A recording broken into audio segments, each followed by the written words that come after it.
Cette émission vous est présentée par la MDJS, premier partenaire du sport national. MDJS, l'esprit sportif.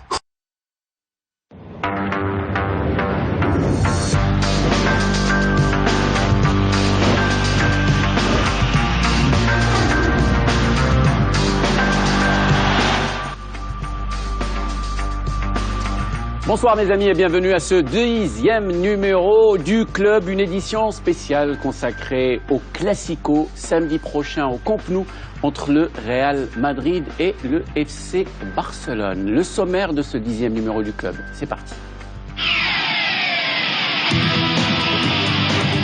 C'est escorté de doute que le FC Barcelone abordera la réception du Real Madrid samedi. Le Barça qui n'aura pas le droit à l'erreur face au leader, le Real Madrid, qui peut prendre 9 longueurs d'avance en cas de succès au Camp Nou. Un classico qui arrive à un très bon moment pour le Real Madrid. Le club merengue y vit une période de faste. L'équipe de Zinedine Zidane a enchaîné le week-end dernier son 31e match sans défaite, toutes compétitions confondues, à 3 unités du record du club et aborde ce classico en grande confiance. Le premier classico de la saison entre le FC Barcelone et le Real Madrid sera aussi celui des blessés. Si les deux infirmeries sont bien remplies, c'est le Real qui semble le plus touché par les blessures. Et j'accueille pour ce 10e numéro du club la revenante Julie Rosselin. Bonsoir Julie. Bonsoir Jalal, bonsoir à tous. Je suis ravie d'être avec vous. Je trouve que Reda et Amine ont un peu changé, mais pour ça va. Je sais pas ce qui s'est passé en 3 semaines.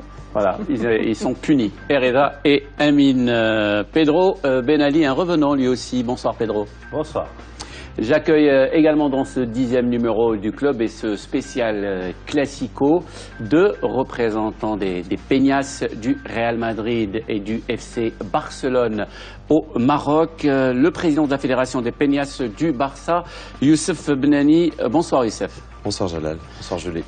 Avec nous également et représentant la Peña Madridista de Casablanca, son président Larbi Bergache. Bonsoir Larbi. Bonsoir Jalal. Bonsoir Julie.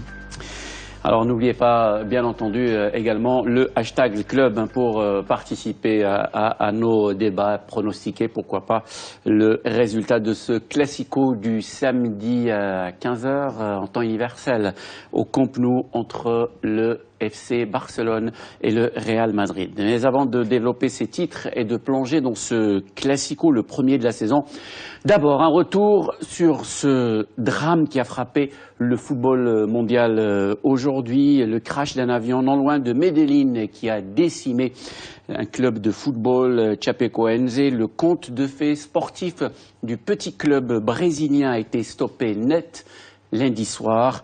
Son avion donc s'est écrasé dans les montagnes colombiennes, faisant 75 morts, 6 survivants et plongeant dans le deuil la planète du football. Une incroyable surprise sportive qui se transforme en une effroyable tragédie. La petite équipe de Chapecoense avait déjoué tous les pronostics en se qualifiant en finale de la Copa Sudamericana. Cet avion de ligne, qui transportait une grande partie de l'équipe et la délégation qui l'accompagnait à Medellín en Colombie pour la première manche de la finale face au National, s'est écrasé dans une zone montagneuse à environ 50 km de Medellín. Bilan, 75 morts sur les 81 personnes présentes à bord. Les 6 rescapés sont 4 joueurs et 2 membres de l'équipage. La CONMEBOL, la Confédération sud-américaine de football qui organise la Copa Sudamericana, un peu l'équivalent de l'Europa League européenne, a logiquement suspendu la finale. L'ascension de Chapecoense avait débuté en 2009, lorsqu'il s'était qualifié pour la 4e division brésilienne.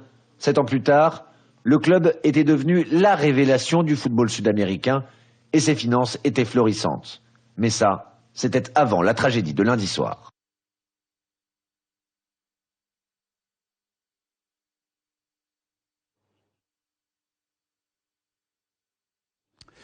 Voilà donc une véritable tragédie. Pedro, vous connaissiez l'entraîneur de cette formation brésilienne? Oui, c'est un ami. Il a entraîné presque les mêmes équipes que j'ai entraînées. Il a entraîné le Vissel Kobe au Japon, il a entraîné Jazir à Abu Dhabi. Et puis c'est un ami, on a passé quelques moments ensemble.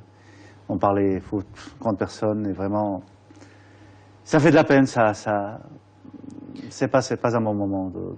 Bah, c'est un véritable drame hein, vécu pour toute la famille du football mondial, hein, pratiquement tous les grands clubs, tous les grands joueurs, même le patron de la FIFA, tout le monde a réagi et bien sûr a manifesté sa peine, sa tristesse après ce terrible drame. Tout un club décimé.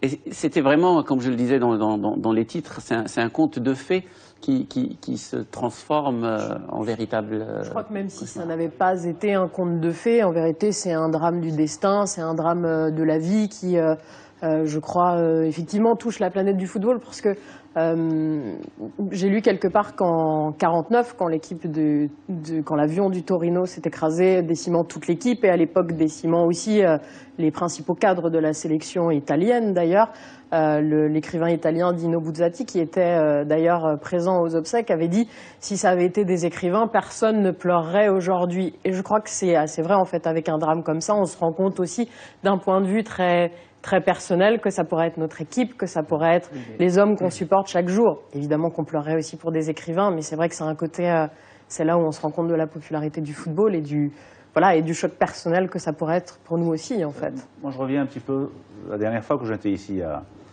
au club, au programme, quand j'allais partir, retourner à Tétouan, même, vous avez dit que, oui, les gens du foot, on voyage beaucoup. Ouais. Et c'est vrai.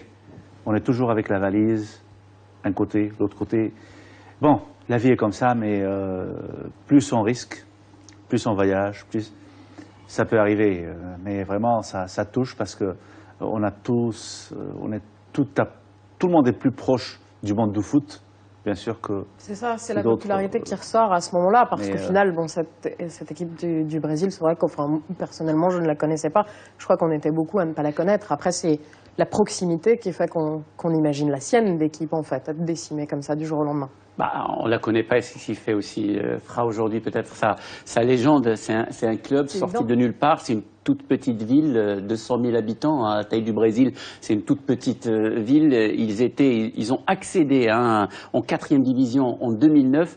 Depuis, bah, ils sont en train de réussir un parcours exceptionnel. Ils ont joué d'ailleurs la semaine dernière un match décisif pratiquement pour le championnat. Ils se qualifient pour une Coupe continentale, quand même, c'est incroyable, c'est l'équivalent de l'Europa League un club qui était en 4e division voilà. Il y a encore quelques années, évidemment. Après, voilà, comme tu le dis, ça restera voilà, on y repensera à chaque date, chaque année. Il y a eu des précédents comme ça. On peut penser à Manchester United en 58 ou 59 en 58. Voilà, l'histoire du Torino, aussi à la Zambie. C'est la Zambie qui était d'ailleurs, on avait une histoire avec cette sélection zambienne qui se sont écrasés, je pense, au mois d'avril, sans Kalusha Bwalia qui n'avait pas pu, bien sûr, se rendre en Zambie pour accompagner son équipe. Quelques mois plus tard, l'équipe du Maroc affrontait cette sélection zambienne et s'est qualifiée pour la Coupe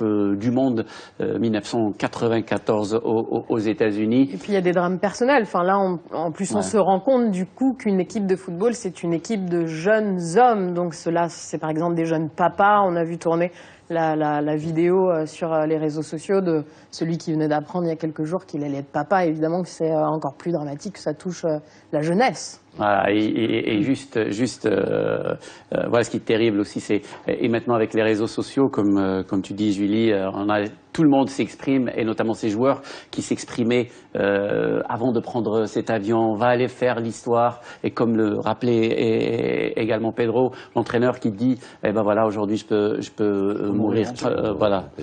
Caio Junior, c'est quelqu'un de vraiment très important au Brésil, et c'est quelqu'un de bien. Le problème, par exemple, j'ai vu une photo de 3 joueurs, un est blessé et 2 qui n'étaient pas convoqués. Ouais. Ils sont assis au vestiaire, ils devaient être là, ils devaient mourir avec. Psychologiquement, pour eux, maintenant, et ceux qui ont survécu, et ils sont là-bas en train de penser à tous ceux qui étaient avec eux. C'est un drame. Et surtout, il y a beaucoup de joueurs comme Kleber Santana, qui a joué par exemple à Atlético Madrid. Il a des amis dans plusieurs clubs. C'est si immense que ça devient que le monde entier, comme c'est maintenant, que le monde entier est en larmes. Voilà, en tout cas, donc une journée noire pour le football mondial. On ouvre à présent donc notre large page consacrée au Classico avec mes invités ce soir. Je vous rappelle donc Youssef Benani, président de la Fédération des Peñas du Barça, ainsi que l'Arabi Bergache de la Peña Madridista de Casablanca. Avant d'ouvrir les débats, on va, comme souvent quand on parle de football espagnol, du côté de Madrid, y retrouver notre spécialiste du football espagnol, Frédéric Hermel, pour d'abord évoquer la situation du Barça, la malédiction qui continue au FC Barcelone, à Anoeta, le week-end dernier, où le Barça ne s'est plus imposé depuis 2007. Le Barça qui compte aujourd'hui 6 points de retard sur son futur adversaire, le rival éternel, le Real Madrid, avant ce Classico. Alors Fred, c'est quoi le problème du FC Barcelone? Que se passe-t-il? Et oui, vous avez raison de poser la question. Que se passe-t-il du côté du FC Barcelone? Parce que c'est vrai que cette équipe qui a déjà 6 points de retard sur le Real et qui, en cas de défaite samedi lors du Classico au Camp Nou, pourrait aller jusqu'à 9 points de retard sur les merengues, cette équipe ne va pas bien parce que Messi est la seule personne qui arrive à sortir son équipe de sa torpeur. L'autre jour, en Ligue des Champions à Glasgow, c'est un doublé de Messi qui a permis la victoire. Ce point miraculeux, Dixit Luis Enrique, ramené de San Sebastián contre la Real Sociedad dimanche, c'est aussi un but de Lionel Messi. Et on a vraiment le sentiment que sans son meilleur joueur, il y a personne dans cette équipe. Parce que c'est vrai que Iniesta a manqué énormément ces dernières semaines. La bonne nouvelle, c'est qu'il devrait être de retour comme titulaire en plus samedi contre le Real, que Piqué a pris un coup, que ce même Messi a pris un coup, qui ne s'est pas entraîné hier, que Jordi Alba, lui, est très incertain. Et puis, on s'inquiète surtout pour Busquets. Busquets, qui est le métronome de cette équipe, qui est le milieu de terrain récupérateur et constructeur à la fois, qui est essentiel pour un travail dans l'ombre. Et donc Busquets, on ne le reconnaît plus depuis le début de la saison, alors qu'André Gomes et Rakitic ne montrent pas le niveau nécessaire. Voilà. Oui, on s'inquiète du côté du FC Barcelone. Piqué a critiqué le jeu de l'équipe. Luis Enrique a critiqué le jeu de l'équipe. Mais vous savez, un Classico, tout est possible, surtout à domicile. Alors il faut surtout pas enterrer le Barça. Voilà, surtout pas enterrer le Barça, affirme Fred Hermel. Situation compliquée pour la formation catalane. Oui, pour eux, ils ont l'attention maintenant, ils peuvent être à 9 points, mais aussi c'est que le Real Madrid ne se relâche pas, parce que, comme on dit en espagnol, le taureau jusqu'à la fin c'est un taureau, Ouais. Et le Barça c'est le grand Barcelone. Et quand bien même il serait à 9 points, sous Carlo Ancelotti, le Real Madrid avait eu, je ne sais plus combien, 12 points d'avance. Et un point à la fin. Et voilà, il n'a pas fini champion. Donc, Même l'année dernière, le Barça qui avait une confortable avance, et finalement ça s'est joué lors de la dernière journée, un point à Grenade. On va aller donc du côté de la Peña du FC Barcelone à Casablanca, représenté ce soir par Youssef Benani.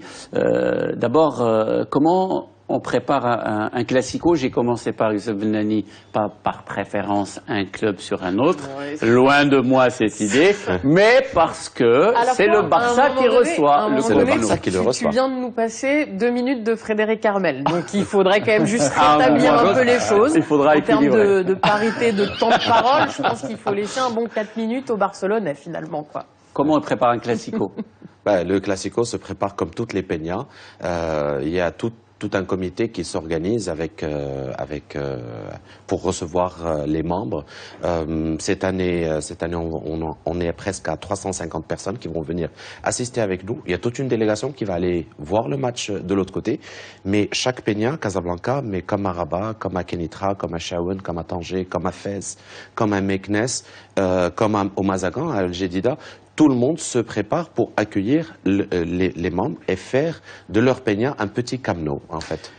Monsieur Arabi Bergache, est-ce qu'on prépare de la même manière un Classico qui se joue au Camp Nou qu'un Classico qui se joue au Stade Santiago Bernabéu? Alors chacun vit son Classico à sa manière. Il ne faut pas se cacher les choses. Chacun a sa tension, chacun prépare à sa manière. Bon, Nous, en tant que Peña, qu'est-ce qu'on fait? On organise le match a lieu l'après-midi, donc c'est plus facile. On organise une paella. Tous les amis madridistas viennent. Un point. Il a sorti la paella. On fait la fête. On mange ensemble. Ensuite, on regarde le match dans une ambiance électrique. On est sur les nerfs parce que c'est Barcelone. C'est quand même notre adversaire préféré. et c'est comme ça que les choses se passent. Bon, à la fin du match, on est soit aux embrassades, soit chacun file vers sa voiture et rentre chez lui tranquille. Parce qu'on n'a pas le choix, c'est comme ça, c'est la vie d'un supporter. Prends un Doliprane et va se coucher. On prépare le Classico avant. Mais qu'est-ce qu'on prépare pour après? Non, c'est l'avant, c'est le pendant et c'est l'après aussi. Parce que l'après aussi, comme il a dit, notre cher ami Al-Arbi, c'est ou bien on prend notre voiture et chacun sait, ou bien la fiesta continue en fait. Pour la bicarbonate pour la paella. Justement, ce Classico qui, comme je le disais depuis tout à l'heure, arrive à un bon moment pour le Real Madrid. Pas pour le FC Barcelone, mais un Classico, ça reste un Classico. On ne peut pas, bien sûr, prédire ou prévoir le résultat. D'abord, revenons sur comment on se lance dans cette aventure, comment on devient Peña. Est-ce que c'est compliqué de mettre sur pied? Et permettez-moi aussi de poser cette question peut-être un peu crue. À quoi ça sert déjà une Peña, par exemple, du Barça au Maroc ou une Peña du Real Madrid au Maroc? Moi, on se réunit autour d'une passion, la vérité. Personnellement, j'ai commencé tôt en tenant cette passion de mon père. Ça s'est accentué un petit peu. On se voyait à casa, on se voyait entre amis. On a cette fibre du social aussi, c'est très important parce que on n'est pas là que pour voir les matchs. On est là beaucoup pour faire des actions sociales et là, on pourra en citer. Une Peña, c'est un regroupement de fans dans la bonne ambiance et dans les vraies valeurs du club que nous transmettons à nos membres et à nos enfants. Et en fait, c'est ça l'idée d'une Peña. Difficile à constituer, oui, effectivement, difficile à constituer.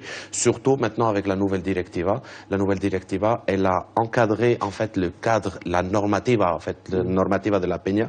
Et aujourd'hui, une Peña, par exemple, nous avons un très bon exemple de Peña qui est Kenitra. Ça fait 2 ans qu'ils sont en phase d'officialisation. Et ça nécessite du temps.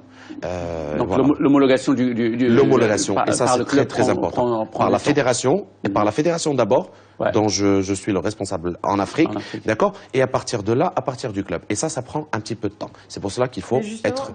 Quelles sont vos relations avec les clubs respectifs en fait? Et là, on donne la parole à Serravi. Alors, avant de répondre, je voudrais quand même préciser que moi, je n'ai pas été fondateur de la Peña. Notre Peña, la Peña Madridista de Casablanca, a été fondée par un groupe de supporters espagnols, marocains, en 2003. Moi, à l'époque, je regardais les matchs dans un café et un jour, mon fils avait 15 ans à l'époque, il me dit « Je voudrais aller voir le Classico avec toi ». Je lui dis « Oui, je veux, mais tu es de quelle équipe ?» Il me dit « Du Real ». Ah ben c'est une bonne nouvelle. La question s'était pas posée jusque-là. Jusque-là, moi Comment ça? Bon, il y avait un peu de pudeur entre nous, disons. Alors, tu n'es pas du genre, et moi j'ai des amis qui mettent la première tenue du bébé c'est ça, en blaugrana ou en merengue. Non, j'étais pas dans cette posture. C'était la tolérance footballistique à la maison. Et je suis parti avec lui, et c'est un match que je n'oublierai jamais parce que le Real a perdu à domicile 6-2 alors qu'il était favori. Malheureusement, c'est pas toujours le favori qui gagne, surtout quand c'est pour le Real. Bon, alors on arrive et le Real marque un premier but et mon fils explose de joie. Quelques minutes après, le Barça égalise et marque. C'est un match qui s'est terminé par 6-2 à Madrid.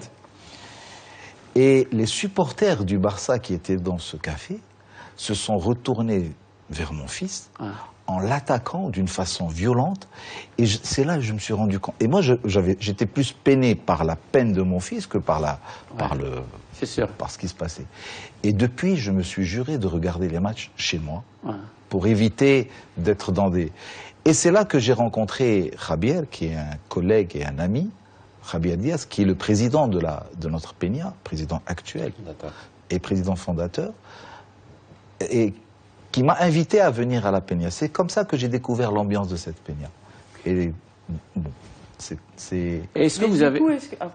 Du coup, est-ce que vous vous enlevez pas justement le côté de la confrontation, qui est aussi un côté important du football, sans aller jusqu'à la violence, mais évidemment qu'il faut que cette confrontation elle existe. Et c'est ça exactement. Non, mais parce que si vous lisez juste les échanges, c'est aussi ça. Moi, j'aime bien chambrer. Ça fait partie de mon plaisir de regarder un match. Ce qui est bien, c'est que avec Javier et avec l'Arbi, en tant que Peña Madridista, d'accord, et nous, en tant que Peña Barcelonista, nous avons des actions ensemble, des actions sociales ensemble. Mais vous regardez pas les matchs ensemble? Absolument pas, absolument pas. Absolument pas. Absolument pas. Et c'est là où exactement, le football, c'est ça. Le football, c'est rigoler ensemble, se chambrer ensemble, ne pas rester dans une secte entre gens qui pensent la même chose, qui veulent vivre la même chose. Moi-même, franchement, j'assiste des fois et j'accompagne des amis qui encouragent un autre club que le mien, et je trouve que l'ambiance, elle est 1000 fois plus sympathique que d'être tous là. Sans en arriver évidemment à l'exemple-ci du café avec votre fils, évidemment, sans en arriver là. Mais... De quelle équipe tu parles? Non, ça jamais. J'ai toujours dit à l'antenne, j'encourage un club, il s'appelle l'Olympique de Ouazzane, il évolue en 3e division du championnat du Maroc. On va donc bien entendu poursuivre avec vous, évoquer vos expériences avec les Peñas, les relations également avec les clubs, ce que vous proposez à vos adhérents, vos différentes activités. Mais de tout ça, on va en parler dans quelques instants. Dans la seconde partie du club, restez avec nous. Il sera question également, bien entendu, ne vous inquiétez pas, on a parlé d'abord du Barça parce qu'il reçoit. On va parler aussi de la situation du Real Madrid avec notre ami Frédéric Hermel. On se retrouve dans un instant pour la seconde partie du club.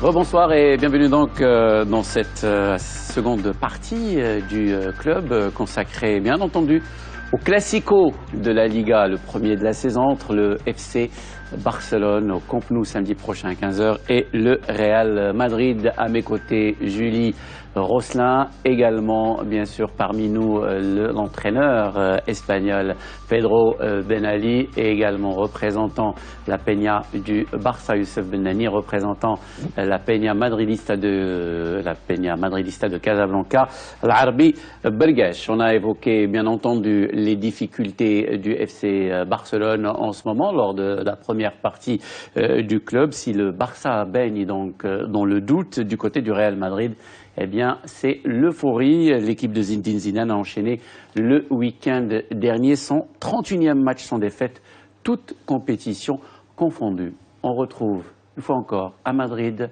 notre consultant pour le football espagnol, Frédéric Hermel.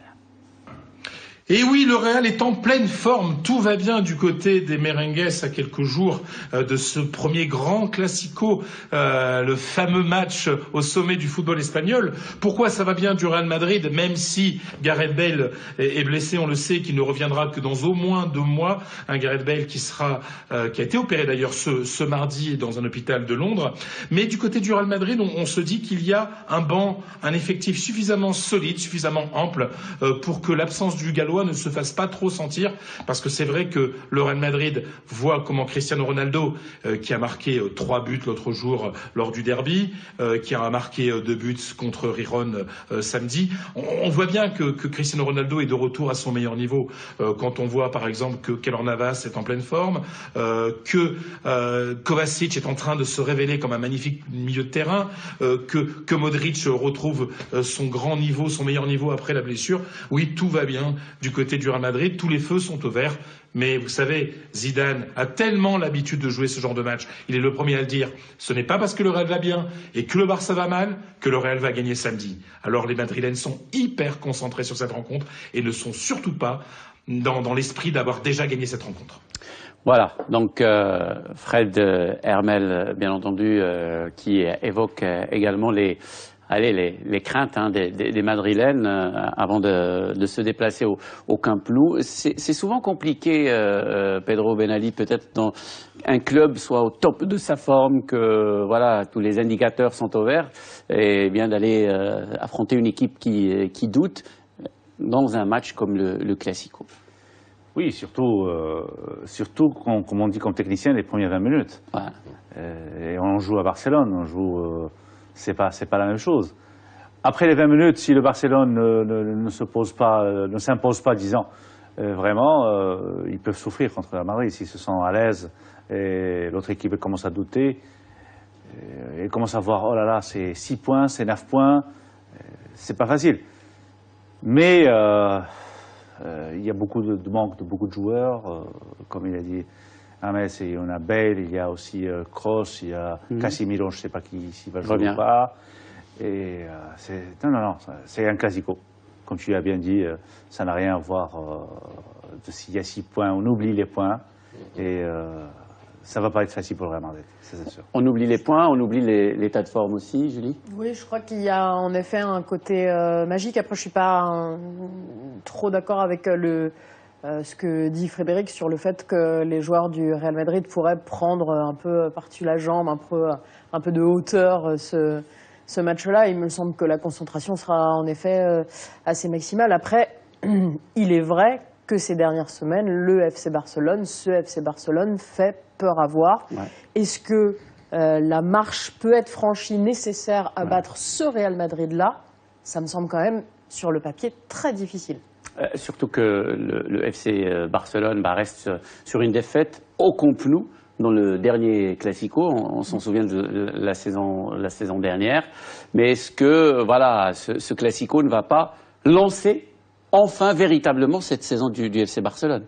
C'est un animal blessé. Hein. Ouais. Il y a un animal blessé qui est vraiment dangereux. Et Barcelone, il sait que s'il fait un bon résultat ce match, il est lancé.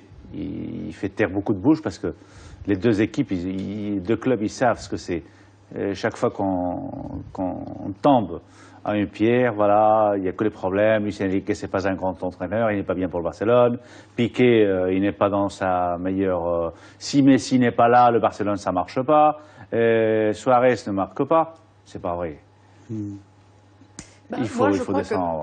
Moi, je crois qu'en fait, c'est-à-dire que c'est ce que tu pourrais te dire quand tu as une ou deux individualités qui flanchent. Or là, ces dernières semaines, on se rend compte qu'il y a quand même beaucoup d'individualités qui flanchent. C'est-à-dire que Messi, effectivement, peut rattraper le coup de temps en temps, mais ça devient compliqué. Suarez n'est plus le même. Busquets n'est plus le même. Et puis surtout, Neymar a quand même juste le risque de se prendre 2 ans de prison derrière la tête. Et que, selon moi, ça impacte clairement ses résultats. Et ça impacte même le style de jeu du Barça, parce qu'on a très très rarement vu le FC Barcelone perdre ne serait-ce que la possession de balle. Et on l'a vu qu'il a perdu cette possession de balle, par exemple, à Anoeta face à la Real Sociedad. C'est ce qui inquiète peut-être aussi les supporters du FC Barcelone. J'aimerais bien aussi qu'on parle de Zinedine Zidane. C'était le débat depuis maintenant pratiquement une année. Est-ce qu'il a les épaules assez larges pour ce costume d'entraîneur du Real Madrid? Là, je pense qu'il a fait l'unanimité autour de lui. Il est en train de battre tous les records. Et juste un chiffre pour résumer la bonne marche du Real Madrid avec son entraîneur. Déjà, il a fait mieux que tous ses prédécesseurs, les Mourinho, Capello et Carlo Ancelotti. Le Real Madrid de Zidane gagne 81,8% de ses matchs. C'est énorme. Oui. Surtout, on est en train de parler de quelqu'un qui a beaucoup d'expérience comme joueur. Alors, il y avait le doute, qu'est-ce qu'il allait faire comme entraîneur. Parce qu'avant on disait Pedro, ouais, il arrive parce que voilà les joueurs ils en avaient marre un peu de Benitez, voilà celui qui vous ressemble. Et j'aime bien quand vous êtes un petit peu la caméra sur vous, Rafa Benitez. On dit ouais parce que ouais lui les résultats sont bien parce qu'il est proche des joueurs parce que c'est Zidane. Mais à un moment ou à un autre du processus. Zidane a prouvé qu'il est en train de devenir un très grand entraîneur. À la deuxième équipe, quand il était à Castilla, au Madrid B, il a fait un grand travail. Et ce qui est sa force en ce moment-là, c'est qu'il a su gérer un vestiaire très spécial. Ouais. Un vestiaire avec des égos, disant que c'est vraiment difficile à gérer. On a vu tous les entraîneurs qui sont passés par le Real Madrid. Il y a quelques-uns qui ont... Avec Ronaldo, qu'on voit à l'image aussi. Voilà, Ronaldo, Sergio Ramos, les petits groupes qui se forment au Real Madrid. Il n'y a pas beaucoup d'entraîneurs qui ont pu faire ça. Moi, je me souviens Miguel Muñoz, Vicente del Bosque, Ancelotti, et maintenant lui. C'est normal, parce que c'est la classe d'entraîneur. Lui, il a deux choses. Il a le foot et il a, ce qu'on peut dire, c'est comment gérer un vestiaire comme celui-là. Il est en train de le faire. Chaque 2 semaines, on écoute. Ah, peut-être, mais il est là. Il est premier, il ne perd pas. Et c'était aussi un entraîneur qui, en début de saison, il a dit il n'avait pas besoin de recruter, il n'avait pas besoin d'investir des millions d'euros pour renforcer son club. Il a dit non, moi je récupère les joueurs qui étaient prêtés et ça me suffit. Et c'était une bonne idée. À mon avis, je crois qu'on est en train de changer d'avis pour ceux qui n'étaient pas convaincus. Je pense que vous étiez convaincus. C'est vrai que nous, on avait encore des doutes, mais je pense que le match qui nous fait basculer à nous dire effectivement Zinedine Zidane est peut-être un grand coach, peut-être pas encore un très grand coach bien sûr, mais peut-être dans une catégorie supérieure, c'est le match contre l'Atlético Madrid. Parce que lors de ce match-là, effectivement, il gagne la bataille tactique, ce qui auparavant n'avait pas forcément été fait, et il la gagne face à Diego Simeone, qui pour le coup est quand même le tacticien en chef. C'est Serbi Belgache, bien entendu, doit être satisfait. C'est un enfant du club, une légende du club, légende sur la pelouse qui est en train de devenir une légende vivante sur le banc touche du Real Madrid. Il faut juste ne pas oublier qu'il a ramené aussi la undécima. Ah, c'est clair, Zidane, c'est un symbole du club. C'est un très grand joueur et comme entraîneur, pour moi, il est encore en devenir. C'est vrai qu'il nous a impressionnés contre l'Atlético de Madrid parce que Simeone en face, c'est un grand tacticien et lui a fait preuve d'imagination et il a su retenir la leçon du match aller. Mais on a encore besoin d'examen avec lui. Il faut lui faire confiance. Il a fait confiance en ses joueurs. L'équipe, il ne l'a pas changé. Ça fait 1 an maintenant qu'il joue avec le même effectif. Les automatismes, on va commencer à les avoir. C'est très bien. Mais Zidane, il faut lui laisser sa chance. Il faut encore attendre. Moi, je pense qu'il n'a pas encore fini de nous surprendre. Est-ce que vous étiez pour ou contre au moment du départ de Benitez quand on a appelé tous les Zidane? Madridistas étaient pour Zidane. Ça, c'est clair. En tout cas, au sein de la Peña, on a tous sauté de joie. Maintenant, il ne faut pas dénigrer Benitez, parce que Benitez, c'est un enfant du club. C'est quelqu'un qui a apporté. Les recrutements, aujourd'hui, de Kovacic, etc., c'est Benitez. Il ne faut pas l'oublier. Il a donné sa chance à des jeunes. On est en train de changer de logiciel au sein du... C'est le terme à la mode aujourd'hui. On est en train de changer de logiciel au Real. Et paradoxalement également au Barcelone qui devient l'équipe qui achète des joueurs et le Real l'équipe qui forme. Ça se fait doucement. Mais droit de réponse immédiat. La Masia du Real Madrid. C'est pas encore ça, mais Zidane est en train de tracer un nouveau chemin pour le Real et je peux que m'en réjouir. Voilà donc Zidane qui trace un nouveau chemin pour le Real Madrid. On l'a vu, le Barça qui a un peu le moral dans les chaussettes et le Real Madrid qui flambe. Est-ce que cela fait que le Real est le favori de ce Classico? Tu veux la réponse, Julie? Alors demande après un pronostic. Alors Frédéric, quel pronostic pour le match? Non, non, s'il vous plaît, ne me demandez pas de pronostic pour le Classico. Je vous en prie. Pourquoi? Parce que c'est impossible. Alors on peut dire, bien entendu, que le Real est dans une meilleure forme que le Barça, que le Real a 6 points d'avance sur le Barça. Mais un Classico doit être sorti du contexte. C'est-à-dire que ce n'est pas la forme du moment qui compte. Un Classico, c'est toujours des surprises. Ça se joue parfois sur rien, sur un penalty, sur une expulsion, sur un fait de jeu, sur une décision de l'arbitre, sur un coup de génie de Ronaldo, sur un coup de génie de Messi. Non, il est impossible de prévoir ce qui va se passer samedi, mais regardez l'histoire récente. Il y a quelques mois, premier match de Zidane comme entraîneur du Real au Camp Nou. On s'attendait à ce qu'il se fasse étriller et que le Barça signe d'ores et déjà sa victoire en Liga. Et qu'est-ce qu'il y a eu au bout? Il y a eu un Barça malmené et une victoire ultra logique du Real de 1. Rappelez-vous, il y a quelques années, c'était en 2010, en novembre 2010, on avait le Real avec le génie, le grand Mourinho. Et qu'est-ce qu'il avait pris? 5 buts, il avait pris Mourinho la Manita. Non, impossible de faire de pronostic parce que, j'insiste, un Classico est un match toujours à part. Voilà, un Classico est un match toujours à part, nous dit Frédéric Hermel. On va revenir, bien entendu, c'est aussi le Classico, notre sujet ce soir, mais également le Classico au Maroc, comme on le vivent bien sûr tous les passionnés du ballon rond et du Real Madrid et du FC Barcelone, représentés ce soir sur ce plateau. Je voudrais revenir avec vous, et là je donnerai la parole à Youssef Benani, sur les relations contre les clubs avec les peñas dans le monde, et là en l'occurrence l'exemple du Maroc. Le Maroc, ces 3 dernières années, a connu un bond par rapport au nombre de peñas qui existaient. On avait 3, 4. Aujourd'hui, nous sommes 8 officiels et 4 dans le pipe. Donc nous devenons, au dernier congrès que nous avons eu, nous devenons le premier pays de rassemblement par rapport à la Suisse par exemple. Donc c'était clairement montré comme ça. C'est en plein développement. Je préfère dire l'Afrique parce que on parle du Maroc, on parle de l'Algérie, on parle de la Tunisie, on parle de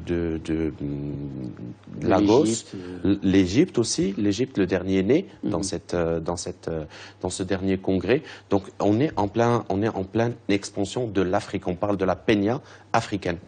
Et le Maroc, c'est un mouvement des peñas marocains qui est en train de mettre le niveau très très très haut des peñas. C'est exemplaire. Oui, nous avons de bonnes relations avec le Real Madrid, c'est évident. Nous avons des peñas amis et partenaires avec lesquels nous avons souvent des échanges. Et bon, nous facilitons lorsqu'un de nos membres veut se déplacer à Madrid pour voir un match, on lui facilite le déplacement. On fait également des déplacements pour toute la peña, une fois par an, pour assister à un match.